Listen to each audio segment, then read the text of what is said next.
If you are looking at mobile home parks and you've never done one, I want to encourage you to come so that get your feet wet in either just the unit or the home and land. So now you have some experience and credibility for whenever you go to buy a park. You're not just this green investor, oh, I've never done a park. That may not look good on a bank and a syndication and collecting money from your investors that way. Well, here, now I have some proof of concept and a smaller deal. If you mess up in a smaller deal, not the real big stuff. So we're going to dive into that, and like I said, it's going to be all day. I'm looking forward to it.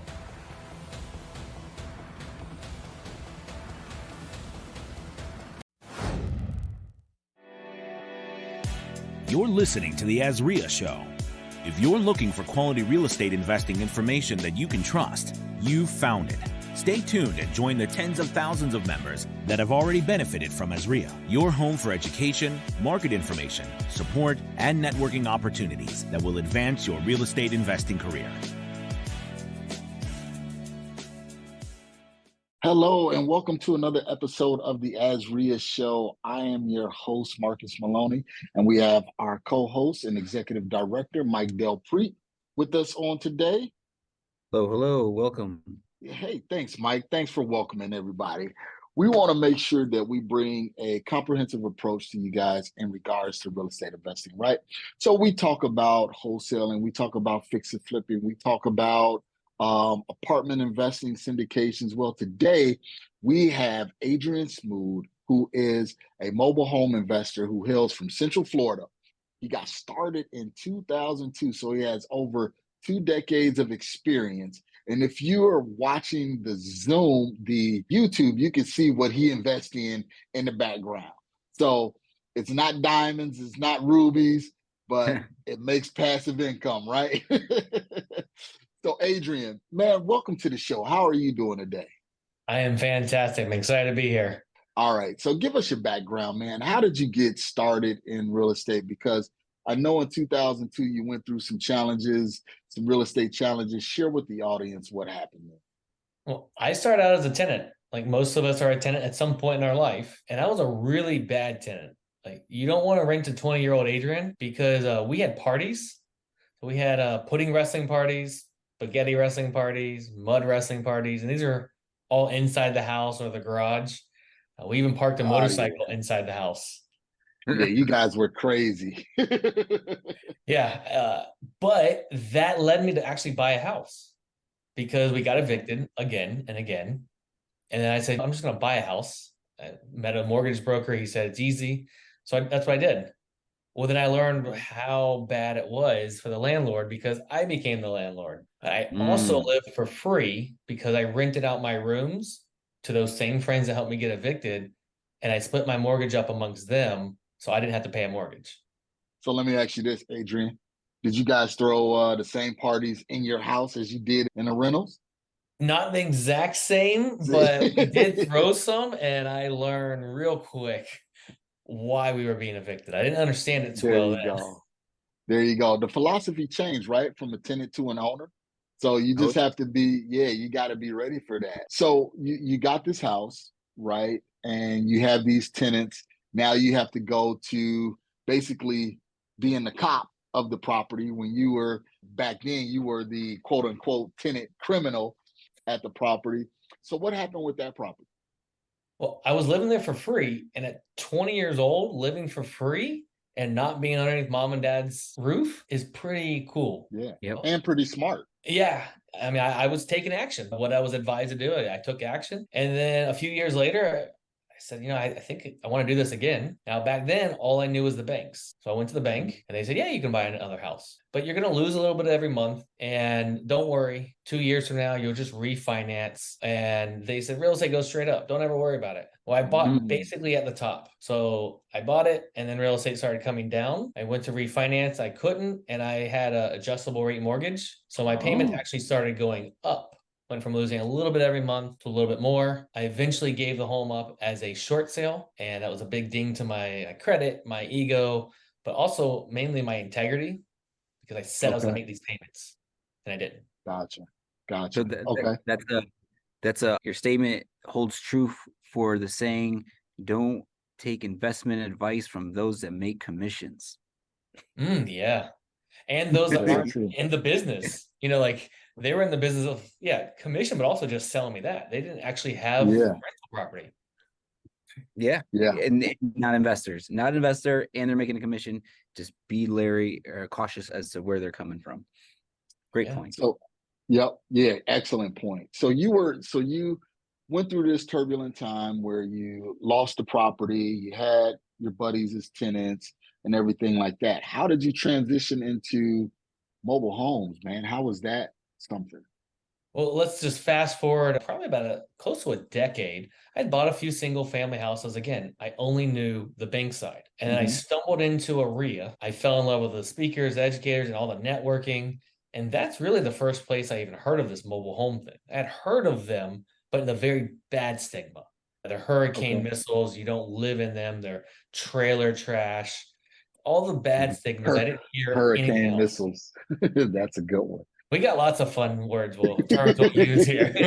I'm writing it down. I'm doing Yeah. a post right now saying a podcast show on aluminum castles, man. I love these.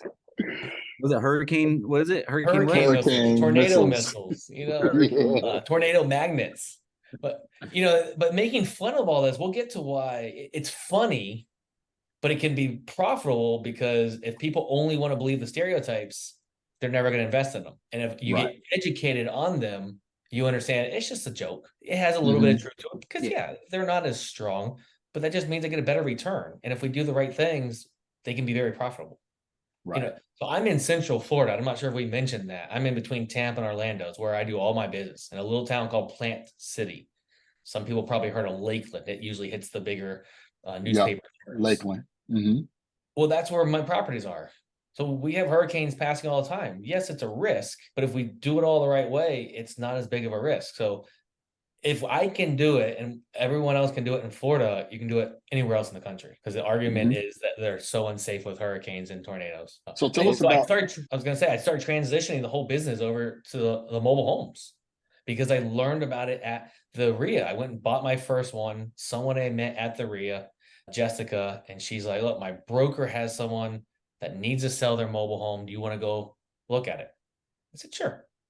So I went and looked at it, and that's how I actually found the first mobile home I ever bought. Okay. So you didn't know anything about the numbers, what to look for, what not to look for. Is it affixed to the ground? Is it not? You just knew I wanted to get into investing and I'm going to do this mobile home.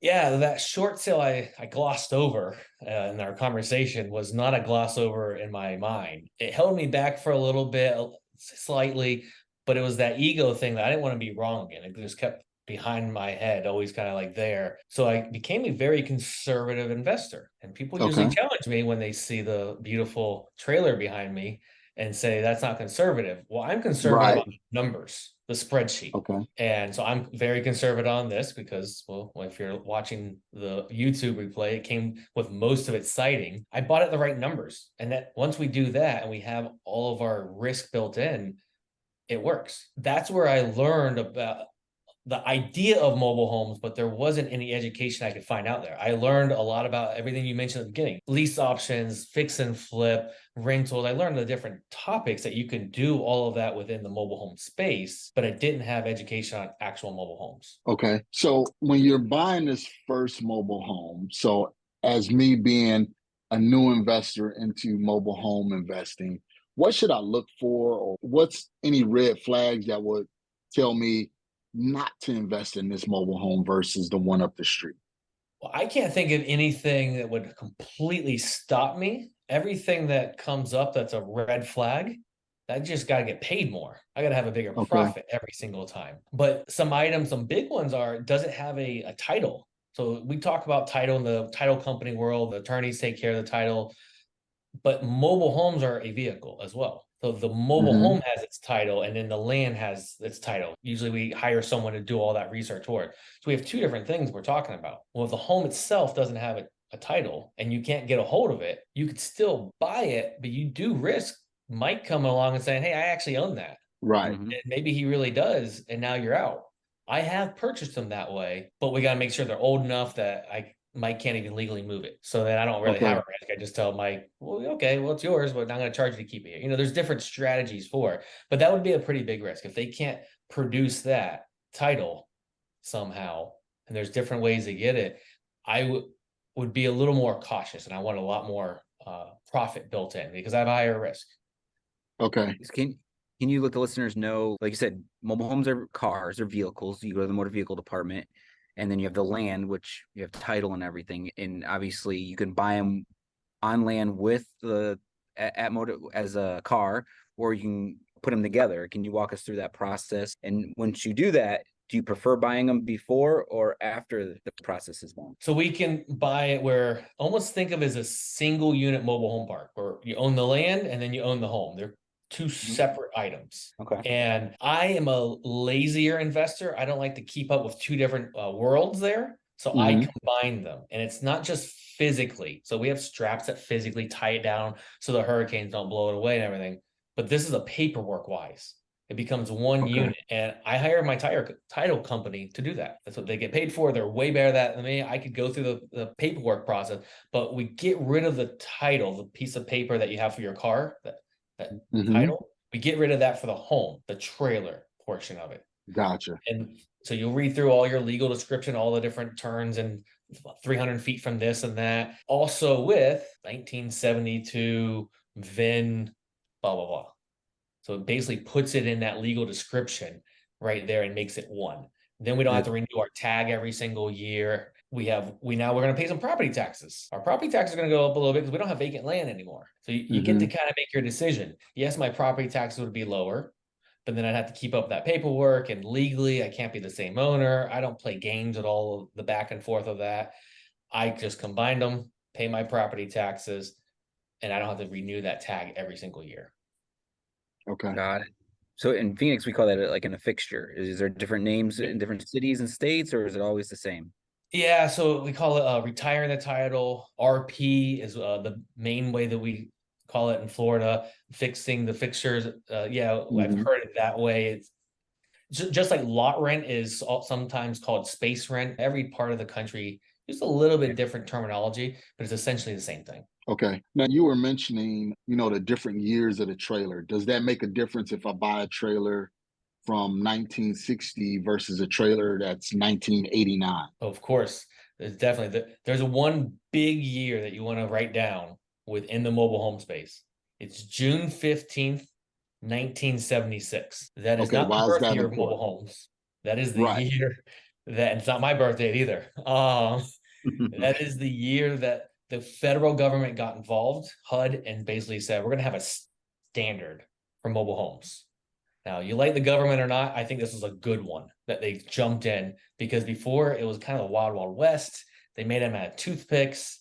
So they basically made, look, we're going to have a standard. People are living in these full time. They're not just hooking them behind their car anymore and driving around the country.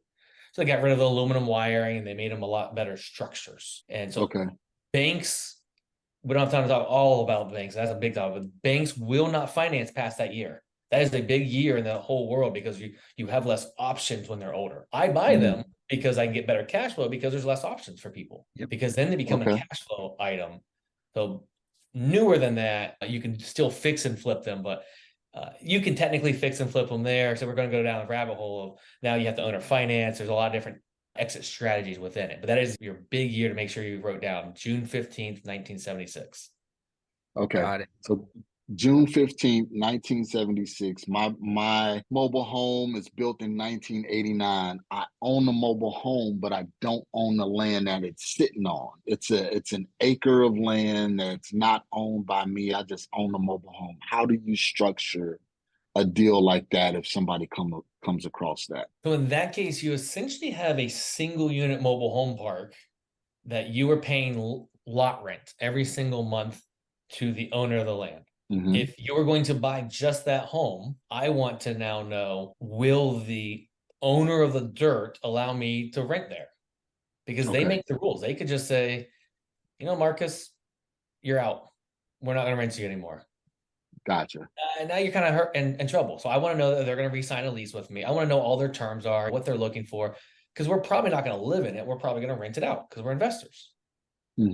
Now, are they even going to allow us to rent it out? Because they get to make the rules. When they own that Gotcha. dirt, they really make the rules, and they have their application process. So what is it? Maybe they have a really strict, maybe it's an 800 credit score, which is going to Okay. disqualify a lot of people. I want to know what they're really looking for so that now I have to pass that on to the person that's going to move in there. Okay. And we're going So to just want to repeat, make sure from what we said earlier, it's only the mobile home then. So they're only right. going to get the mobile home title, no land title. It's just the car title. So the DMV. Okay. Any questions, Mike? Yeah, I think it's a good time to maybe segue into. I know you're briefly telling us about the 3 different types of mobile homes you can invest in. Yeah. So we have what we just talked about. You own just the home, the aluminum castle. Mm-hmm. Now, that can be on that 1 acre of land that you just mentioned, and that's the only one there, or it can be in the full mobile home park. There could be 300 more units there, and you are renting that space. These are excellent return on your investment. They're recession resistant, but you lose that control because the manager makes all the rules. Now, you can do that. You can also own the mobile home park. There's 2 main ways to run the mobile home park. You can own everything, all the homes, the land, absolutely everything. You own a flat apartment complex, or you can own just the dirt and someone pays that lot rent every month. You own a big parking lot. Of course, you can own a combination of the 2. These are still really good return on our investments. Not as high, but they've gotten really popular and really competitive. The big boys and girls, the REITs and hedge funds got into this space years ago. They're syndicating them. Just like apartment complexes, they don't even stop at 100 units now. I'm seeing them syndicate all the way down to 50 units. So that means they Wow. have cheaper money than most of us. So it's a Mhm. lot more competition. But I don't have that in my vision anymore to buy. I like to stick in the single unit, which can be a single wide, double wide, but just 1 unit, 1 mobile home, and the dirt. So I like to buy the home and dirt. I get the great ROI. I get the control of the land, and I get to rent it out and make all the rules. Okay. Wonderful. So what about your tenant base? Because I'm looking at that trailer behind you. And guys, if you're not looking at this on YouTube, you probably need to go over there and go to YouTube and take a look at this, because who would you rent? Who would rent that? Because immediately, and I may be biased or something like that, but I'm thinking of somebody that's possibly cooking meth in the backyard or something like that. The tenant dynamics, because people always hear about the A, B, and C class. What class of tenant are you putting in those, and how much hassle is it? Well, we can have A, B, and C class tenants. It's the Okay. location more than it's the structure. So we can all pick out apartments, concrete block homes, wood frame homes that are all in really good areas and really bad areas. Mobile homes are the same way. So Okay. they get that stigma that you were talking about. I'll go ahead and say it, the trailer trash, hillbilly, all those stereotypes that movies make fun Mm-hmm. of it. And it's fun to poke fun of it. But that's not everyone that lives there.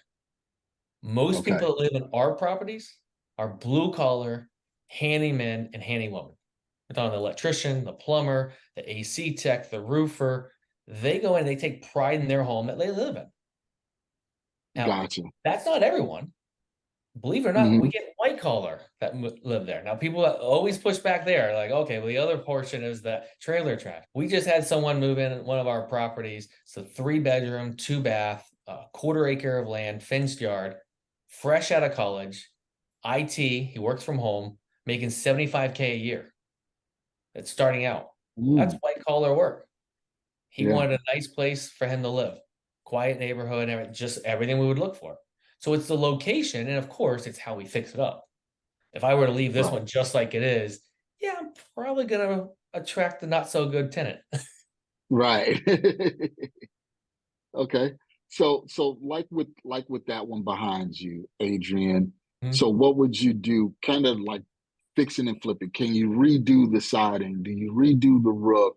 Is there certain things you want to look for on a roof? If it was just retard or re-rubbered, kind of walk us through that. If somebody was to buy a junker and say, hey, you know what, I'm gonna turn this thing around and get higher rents because I did X, Y, and Z to it. I like to let the property tell me what I'm gonna do to it. So this one in particular that's behind me is a 1962 single wide on a 1/4 acre of land, and it's not in great condition. I bought it with most of its siding. We decided because of the older structure and because of the neighborhood it's in, we weren't going to fix it all up perfect. We reused the cabinets in it that were okay. We were very fortunate the roof was not leaking. If the roof was leaking in this, I probably would have had to scrap the home because no home likes water. Well, mobile homes, like they literally start melting, those older ones, whenever they really get wet. I've been in them and I've seen the walls just wavy because the owner let the water run inside. That's why we were able to save this one. Yes, we can completely redo all the siding in it. It sits on a metal frame. The trailer portion of it is a metal frame. Besides that, think of a wood frame home. You got your subfloor there. You have a crawl space underneath it. Your AC ducts can run underneath there. You can just put window shakers in it. You can redo these in any manner.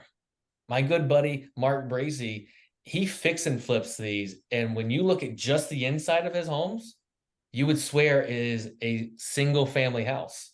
He does all the same, whatever's in trend right then. Agreeable gray, the nice curved bathtubs.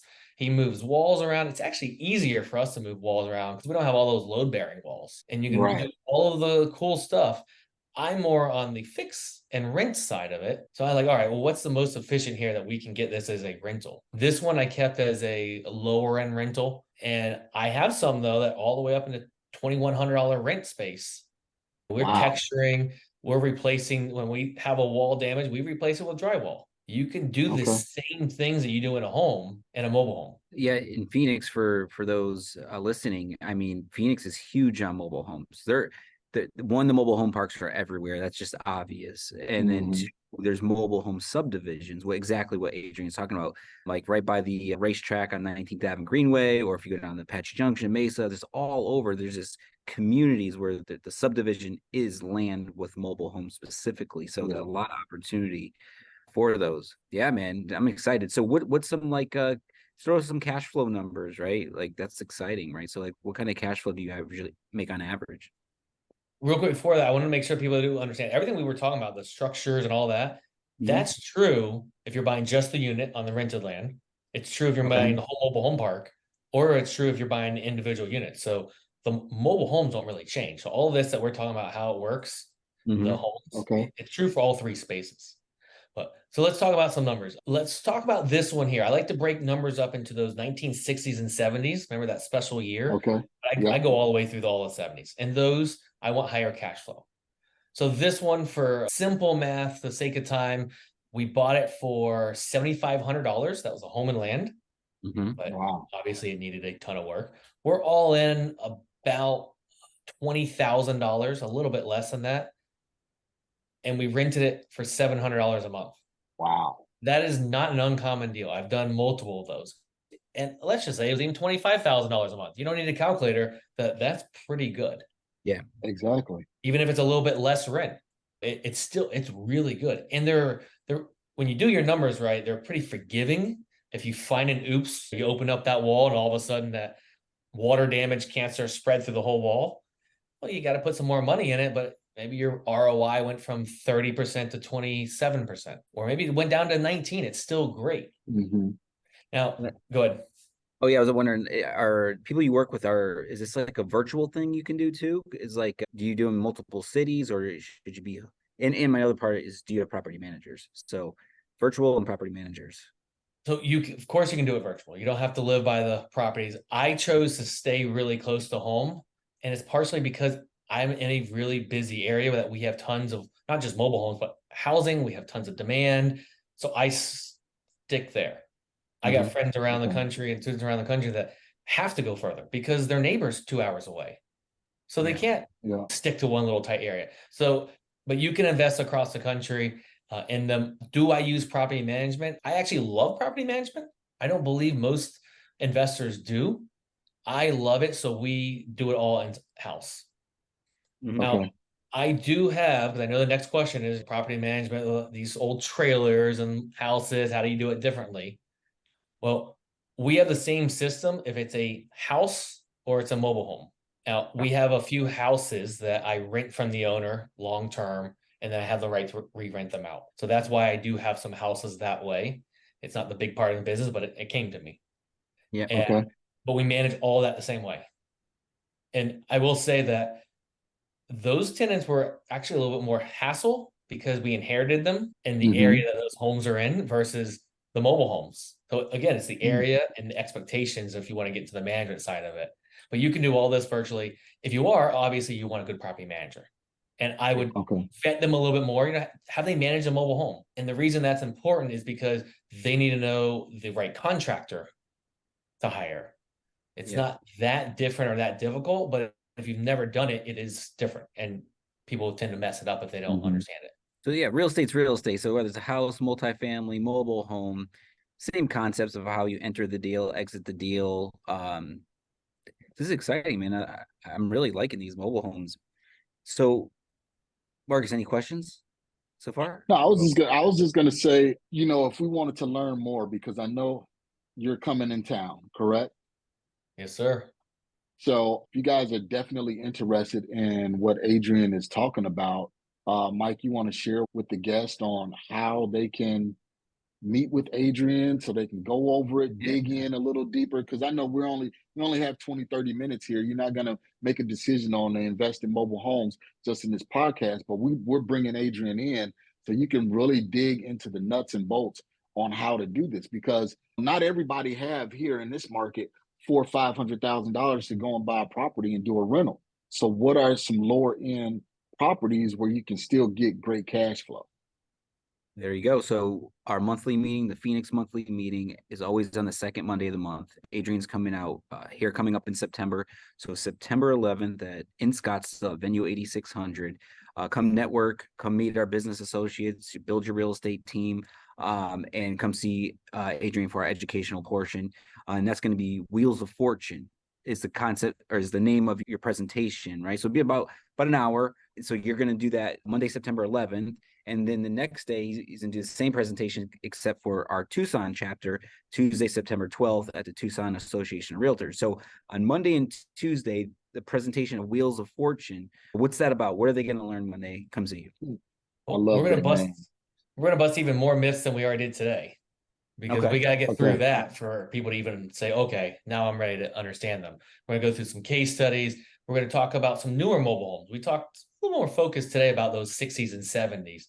So we'll talk about some 80s and newer, and a little bit of financing. And we're gonna touch on a little bit of different topics that fit on all three types of mobile home investing: the home that's in a park, the home and land, and the mobile home park. Perfect. So, and here at AZREIA, we have a lot of members that invest in mobiles all around the state. So I'm going to make sure they're at these meetings. I'm going to pick up the phone and call them personally and make sure they're. So if you're new to the mobile home world or in investing, and not only will you have Adrian, you're going to actually get to meet people that are actually doing it here in Phoenix. So what happened? Hey, I want to quickly plug there. If you're a wholesaler, you need to come to learn about it, to understand how to wholesale, and to meet those investors to know who to wholesale them to. True. Because I'll be talking about my marketing. That's how I get most of my deals, is by going to the RIA, because no one seems to want to learn about it. Now they are, because I'm teaching them. But that's how I get all my deals, is at the RIA. Just bring me all the leads. Yeah, it's a whole nother product line for you to sell as a wholesaler, right? Because low supply in single family houses and multi, if you're struggling to get a deal, it's a whole nother avenue you can learn about, and you're gonna need to know how to run those numbers and see what a profitable deal is, so you can lock it up correctly and assign it to the buyers. Great point. Thanks for bringing that up. So Adrian's gonna spend the whole week with us. So then on Wednesday here at the Central Phoenix office at the AZREIA headquarters, Wednesday, September 13th, you're going to be doing, it's more intimate kind of networking, educational event, laid back style, get to know Adrian from 6 to 8 here in Central Phoenix. And that one's the trailers to treasures. What's that? What are we going to learn there? We're going to focus there on just those aluminum castles. Got it. When you own the home and not the dirt. We're going to focus on that, a little bit more on the entry strategy, the exit, how they can be extremely high return on our investments, some of the risks to look out for. But we're going to focus more on that strategy right there. Perfect. So you get to hang out on Wednesday. Then he comes back Saturday, September 16th, once again here at the Central Phoenix office for a full day class, like 9 to 5 kind of thing, 9 to 4. And that's the Mobile Home Millionaire. So what happens there? We're going to go deeper into the topic of investing in mobile homes. We're going to have a lot more than we got to have on the Monday, Tuesday, because, well, we only had an hour. Mhm. And we're going to focus on, we'll say the home and land. Those are going to be the most of the case studies, but everything we talk about, just like today, you can use if you're going to own just the home. So we're going to talk about a little bit more about the title work and more deep case studies. People love the case studies to see all the numbers. Like, you guys made me pull out more numbers. Will We you go run? through that. Can And you I run the wanted- numbers? I'm sorry. Will you be running numbers Saturday? Like, can you like show us the numbers, how you evaluate a deal? Yeah, we definitely can. And Cool. if you are looking at mobile home parks and you've never done one, I want to encourage you to come so that get your feet wet in either just the unit or the home and land. So now you have some experience and credibility for whenever you go to buy a park. You're not just this green investor, oh, I've never done a park. That may not look good on a bank and a syndication and collecting money from your investors that way. Well, here, now I have some proof of concept and a smaller deal. If you mess up in a smaller deal, not the real big stuff. So we're going to dive into that. And you said it's going to be all day. I'm looking forward to it. Great, So- man. So, oh, sorry, Marcus. Yeah, I would suggest everybody bring your questions, because I'm thinking of questions like right now. Hey, should I buy a mobile home that's on septic versus sewer? Is it a difference between septic and sewer? So if you guys have any questions, this would be the time to come and get those questions answered, because again, yes, it is real estate, but there's a different niche, and you need to know all the different avenues within that niche so you can be a well-versed investor. Marcus, I already got that in my slide deck for Saturday because I already knew you were going to ask it. There we go. There we go. We got Monday, September 11th in Scottsdale, Tuesday, September 12th in Tucson, Wednesday, September 13th, Central Phoenix, Saturday, September 16th, Central Phoenix. Go to AZREIA.org/calendar. Obviously, when you attend an AZREIA event or you buy in advance, you always get the best pricing. And last but not least, you surprised us with a big box. Didn't know what was in it, what kind of a missile it was, but you're going to be giving away, like, I brought these shirts out, right? So you got these lifestyle shirts. You're going to be giving them away. I don't know what you got up your sleeve, but I know you got the Yeti mugs. And actually you got a book, right? And hey, before you get this on Amazon? Yep. You can get the book on Amazon, How to Buy Mobile Homes. It's a best-selling book. We're going to be giving away a little bit of everything you just showed there. And awesome. I'm excited. Wow. All right, So you come in with education and freebies. Adrian, you stepping your game up. Stepping the game up for everybody. As long as you like the bright sunshine yellow, you're going to like it. Awesome, man. Love it, man. Well, thank you for being here, man. I know you're busy. We got to let you go. But yeah, we'll see. But yeah, we'll see you soon. And if there's anything you want to do, man, when you're out here, I know you got a couple days. I know you like to do fun stuff, spaghetti and all that. So I won't do that, but I could probably find some places for you. There we go. There we go. Well, guys, thank you so much for listening to this episode with Adrian Smude. Again, have your face in the place so you can learn another way to invest in real estate.